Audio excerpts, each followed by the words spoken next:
Hello, welcome to the Highway Emergency Local Patrol Orientation and Review video. If you are viewing this video, you've been selected to join our team of technicians that make up the awarded and overall preferred roadside assistance company in Greater Atlanta, the Highway Emergency Local Patrol, or HELP for short.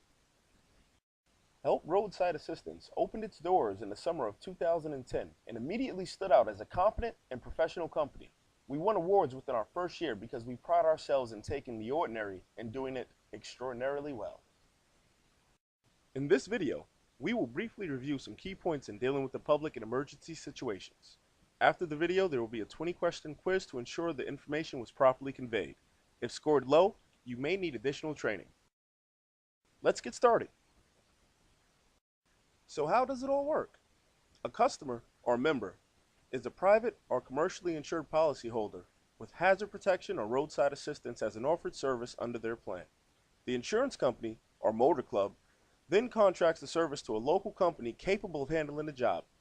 The company then uses the contracted technician network it has set up to render service promptly and professionally. We offer 4 major services: tire changes, abbreviated TC, jump starts, abbreviated J/S, lockouts, abbreviated LO, and fuel deliveries, abbreviated FD. To illustrate the process in its entirety, meet Mrs. Smith.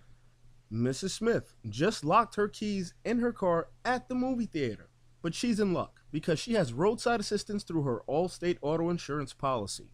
She calls up Allstate, which quickly retrieves her location and reason for disablement.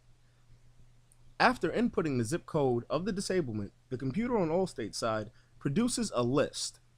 If we are number 1, that means we are first to be called for every disablement in that zip code. If we are number 2, we will only get what number 1 doesn't want. This list placement or preferred status is based on 3 things: call acceptance, ETA adherence, and customer service. Take note that call acceptance is a dispatcher responsibility, but 2/3 of what gives our preferred status is determined by the actions of the technician. To move along with the story, let's just assume in Mrs. Smith's zip code we are preferred. So the Allstate dispatcher gives our dispatcher all the disablement information needed to promptly render service for Mrs. Smith.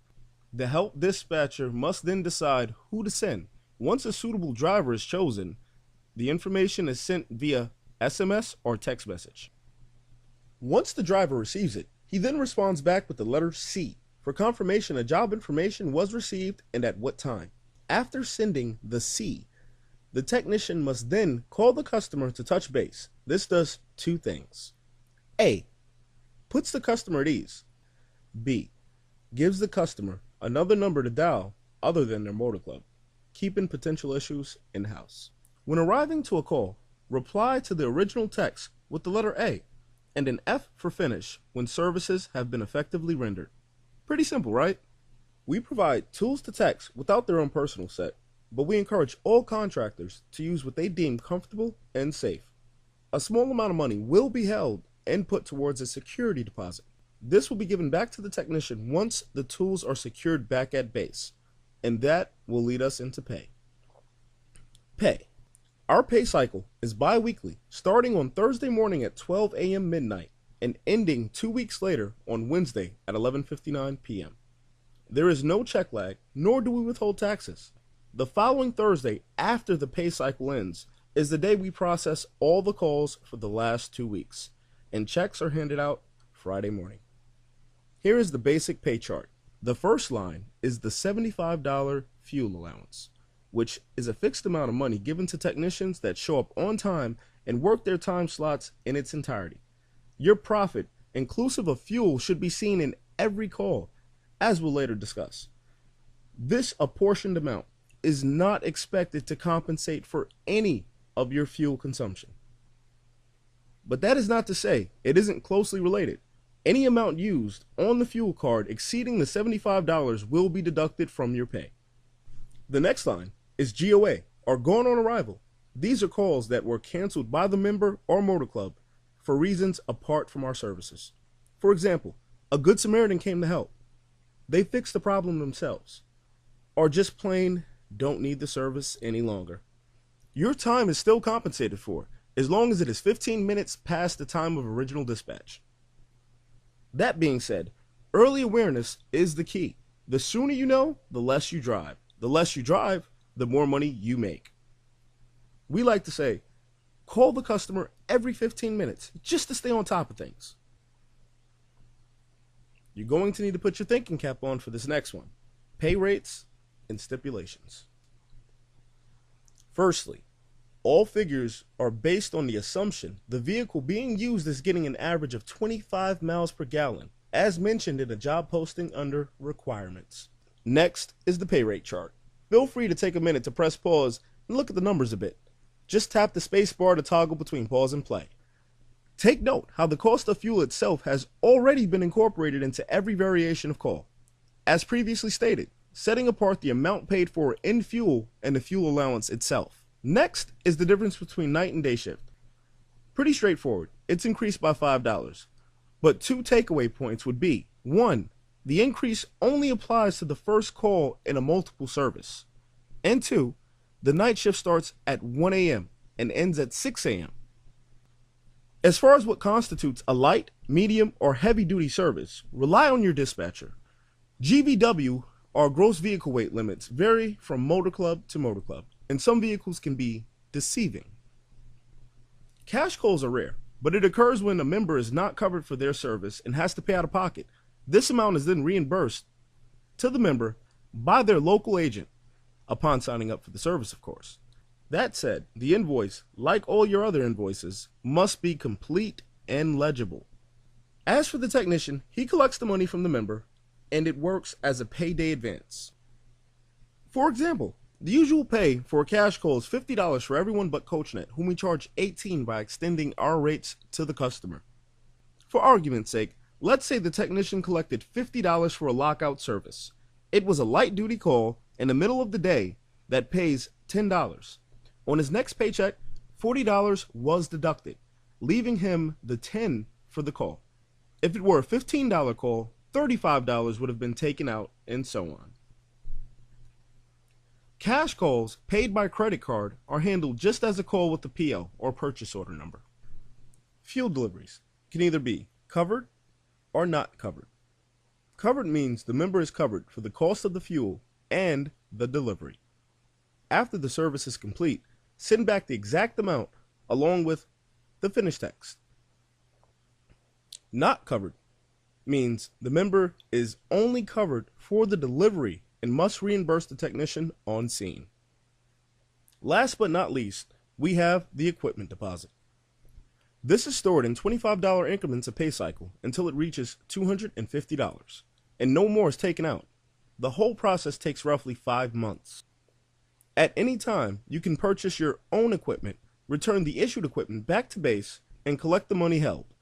The same is true if you are hired, promoted, transferred, take leave, etc. Upon accepting the responsibility of the equipment, you are entrusted with the responsibility to also return it to base. If this is not done before the pay cycle ends, you will receive the equipment deposit on the check day of the pay cycle the equipment was returned in. Well, that was a little grueling. Let's get back to the good stuff. Bonuses. A $100 customer service award is given to the best tech for the last 2 weeks. This is judged on random surveys, ease of dispatch, ETA adherence, and so on. We do accept tips, but we do not ask for them. O-Sheet. This is just in case you do something extra that doesn't fall under a category. O-Sheets are paid out in the same pay cycle you're placed on it.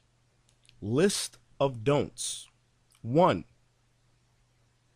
Don't use profanity, coarse or sexually suggestive language. 2. Ride with unauthorized people on the job site or in vehicle. 3. Show to a job site without your uniform vest, overhead light, and side decal. 4. Ignore customers' callback when on an active job. 5. Lose contact with the office via phone or text at any time during your shift. List of do's. 1. Call the customer upon sending your confirmation of call. 2. Inform office of any delay, change in service information, and general updates as soon as they arrive. 3. Introduce yourself both on the phone and initially arriving on scene with A, who you are, B, who you're with, and C, what will happen next. 4. Show a sign of life by text before your shift starts or as soon as it does, so there is no grace period for this. 5. Stop everything you are doing before any damage is incurred to a customer's vehicle. The second something looks complicated, unfamiliar, or confusing, it is your right to call the office and not accept the job to avoid any risk of damage and incurring a repair cost. This last one is important because if you do not step away, you essentially assume all responsibility for your contracted work, i.e., a possible damage claim. There is no reason anyone should get one of these. Equally important, and sometimes paralleled, is the liability that comes with the job. We've adopted a few basic concepts to protect both you and the company. Always. 1. Document any pre-existing damage. Take a pic if you can. 2. Make sure that all parts worked on are in working order before you leave the scene. 3. Have the customer on scene the full duration of the service. 4. Use only specified help-approved equipment. 5. Practice road safety. Never put yourself or others at risk. Never. 1. Drive a customer anywhere in your personal vehicle. 2. Offer additional services not offered by the motor club or the company. 3. Call or contact the customer after the call is completed. 4. Lie or mislead dispatch for any reason. 5. Discuss company operations with customers. For example, my equipment is faulty, or I just got the call. After you grow to become an experienced technician, you will see why a good plan is the one with the most foresight. Well, we have covered a lot. I would like to welcome you to the Highway Emergency Local Patrol. Make no mistake, we are the best and only continue to widen the gap between us and our competitors. So good luck and welcome to help.